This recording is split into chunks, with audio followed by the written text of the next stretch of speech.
बहुत पुरानी बात है। एक दूर दराज पहाड़ी सिलसिले के दामन में एक बूढ़ा लक्कड़हारा अपनी बीवी के साथ रहता था। वो बेहद गरीब था, लेकिन उसकी ईमानदारी की मिसालें पूरा गांव देता था।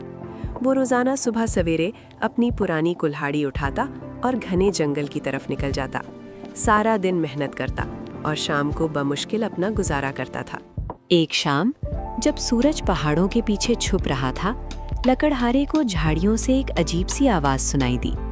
करीब जाकर देखा तो एक खूबसूरत नीले रंग का परिंदा कांटों में उलझा हुआ था। उसकी सुनहरी चोंच अंधेरे में चमक रही थी। लकड़हारे ने रहम खाकर उसे आजाद कर दिया।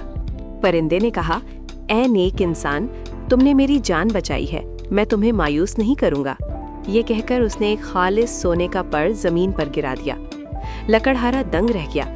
परिंदे ने वादा किया कि वो हर रोज उसे एक ऐसा ही पर देगा, लेकिन शर्त ये थी कि वो कभी लालच नहीं करेगा।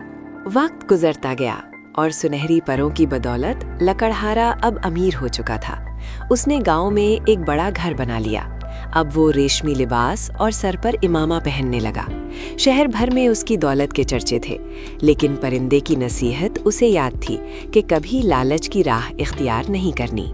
एक रात लकड़हारे की बीवी उसके पास आई और कहने लगी, हम कब तक एक एक पर का इंतजार करेंगे? क्यों ना हम इसे पकड़कर सारा सोना एक ही बार निकाल लें? दौलत की हवस ने लकड़हारे के दिमाग पर पर्दा डाल दिया। वो दोनों परिंदे को पकड़ने का मंसूबा बनाने लगे। जैसे ही लकड़हारे ने परिंदे को पकड़ने की कोशिश की, एक जोरदार धमाका हुआ और परिंदा गायब हो गया। पलक झपकते ही उसका आलीशान मकान मिट्टी के ढेर में बदल गया। लकड़हारा हाथ मलता रह गया, मगर अब पछताने से क्या होता जब चिड़िया चुग गई खेत। वीडियो देखने का शुक्रिया। अगर आपको वीडियो पसंद आई हो तो बराए मेहरबानी वीडियो को लाइक, शेयर और चैनल को सब्सक्राइब करें। आपका बहुत बहुत शुक्रिया।